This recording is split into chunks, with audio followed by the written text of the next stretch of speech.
And so now it's time for our panel and roundtable. I'd like to start off with Mr. Kelly Choo to begin with. You have been a founding partner in TGV 4+, as you've already shared earlier on. And in fact, you've already nurtured 2 unicorns so far, and probably more to come. Tell me about what you look out for when investing in startups in this particular space. Sure, thanks Thomas for the question.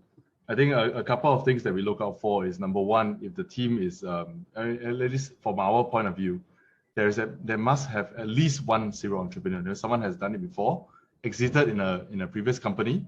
It doesn't have to be exactly the same company or same industry, but he or she must have exited before, because that gives a lot of credibility in terms of the execution power and the ability to actually exit the company itself. So for us, we always look for at least one person within the execution team, the operational team, that is a serial entrepreneur. The second thing that we look for is also the timing, right? Do we believe that this particular company is actually in the right timing, the right space?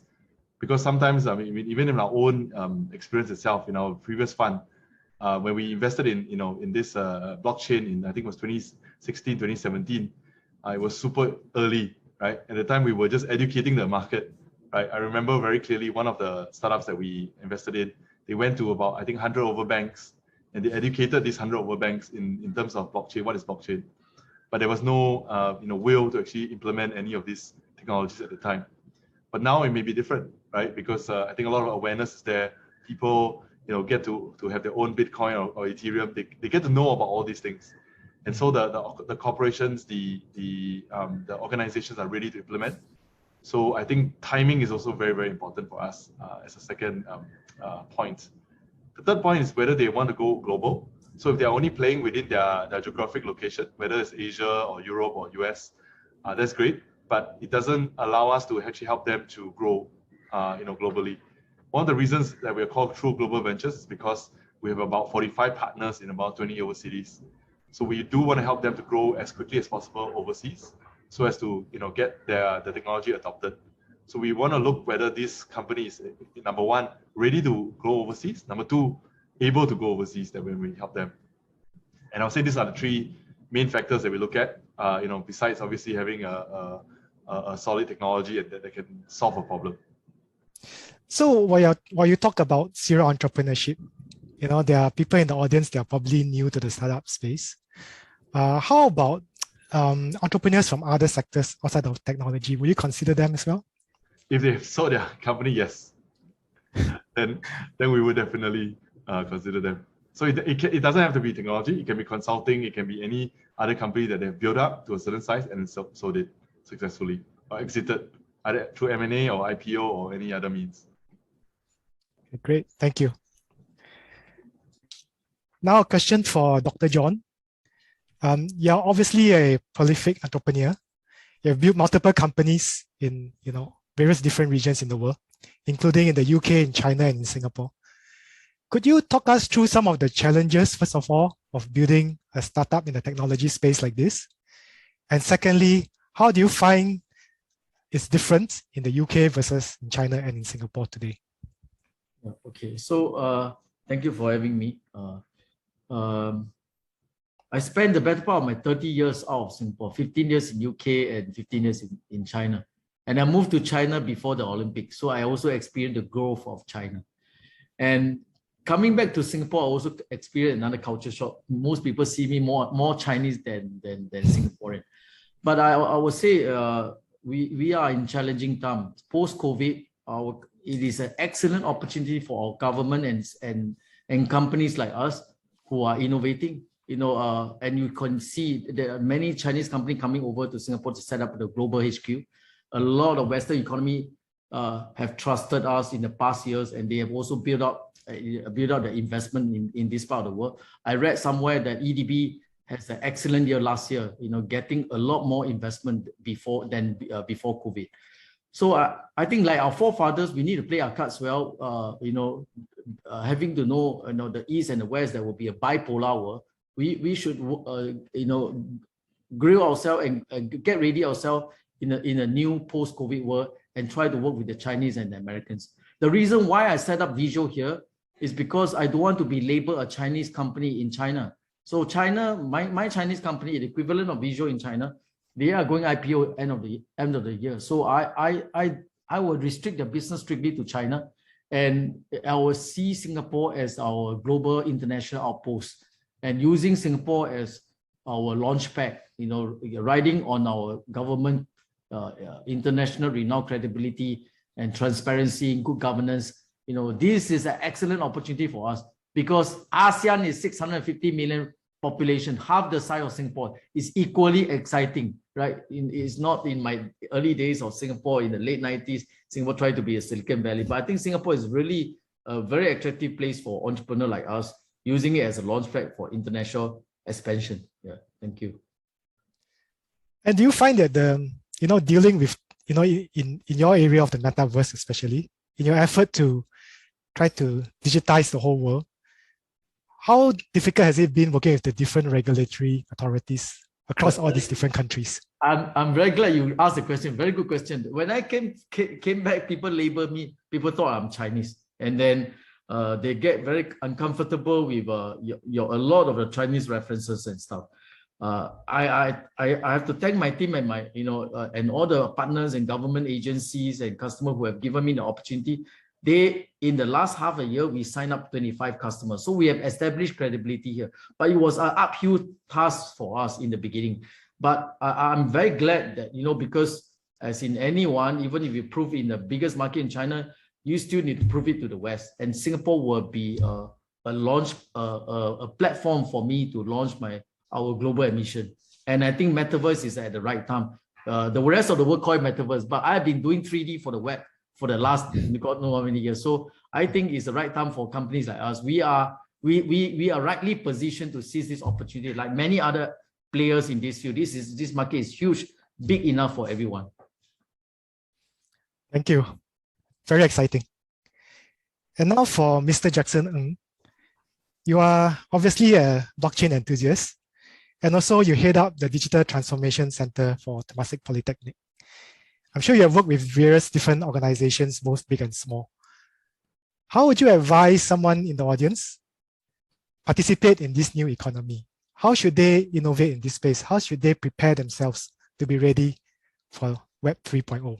I think specifically in blockchain, right? There's a lot of hype in this area. So if you read, there's a lot of it. You have to cut through that hype. Cut through the hype so that you have a good understanding of what the technology truly does. So for that reason, to that end, right? Whenever I have questions posed to me, what's blockchain? What's cryptocurrency? I always whip out my phone and then I say, okay, here is the wallet, and then I do a little demonstration. And then when I hear questions or answers, oh, that's it. Yeah, that's it. Then we know that, okay, we have cut through that hype. Let's talk about the next thing. The next thing would be this. How does it align to the work that you do? How does this apply to what you do, the other things that you are interested in? Because this is just technology. This is just a technology layer. It means nothing if it doesn't help you. It means nothing if you couldn't relate it to make the things that you're already doing better. Like in my case, right? So I was sharing that I like watches. So the demo that you have just seen, right, is related to the pain points that I have when I try to trade one watch for another when I'm bored of it. So that's what I meant. There are of course other examples that we have done together with our partners. But eventually it's that, how does it help you? If it doesn't help you, the technology is not useful to you. So that brings me to the third step, prototype, engage, and share, which is something that I really believe in doing. I've always been doing this. Whenever something interesting comes up, build a prototype, share it with as many people as possible. I've been doing this on my blog and on medium.com for a couple of years now. I find that it has really helped a lot because folks from all over the world, right, comes by, pop a message and say, hey, I'd like to see this, I'd like to try this, I'd like to talk to you about this. So the engagement helps, sets me thinking, sets the other guy thinking as well. Prototyping. And when the prototype makes sense, right, especially in the area of blockchain, you can't build this thing alone. It requires a community participation. So it requires a community of people to come together to say, okay, let's do this, let's use this alone. So if the prototype makes sense, then bring together the community and come to use it in a limited business case. And when that works, then let's talk about scaling. So that's how I tend to think about it. Yes, very, very interesting. I think there's a common theme here about globalization as well. When we talk about decentralization, right? It's not just the technology or the data that's being decentralized. Innovation is really a global game nowadays. And indeed, Singapore is a great launchpad for this type of innovation. Yes, it's essentially a philosophy that I have. Some people tend to think, oh, okay, I have an idea, I can't share it because if I share it, it's gone. No, in my perspective, right, when you have an idea, you share it, it gets bigger, more people use it, and you guys we come to innovate on it together, and it gets better. Even though you might not be the sole owner of it, but I think it's a lot more exciting to own a small part of a big piece, right, than an entire piece that nobody cares about. Yeah. Okay, so let's now address some questions, some very, very interesting questions we got from the floor. The first one, maybe Kelly, you can help us with this, or Jackson, feel free to jump in. How does NFT add value to our society?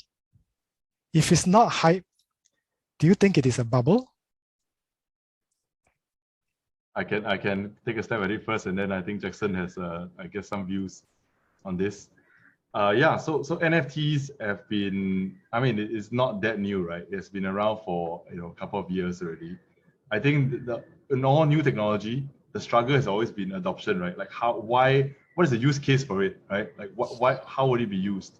The first use case we've always seen are things like digital collectibles. You buy some, I don't know, 8-bit looking, graphics and art, and then you started to buy random looking, arts, or what they consider art out there. And then it evolved into things like games, evolved into things like, what do you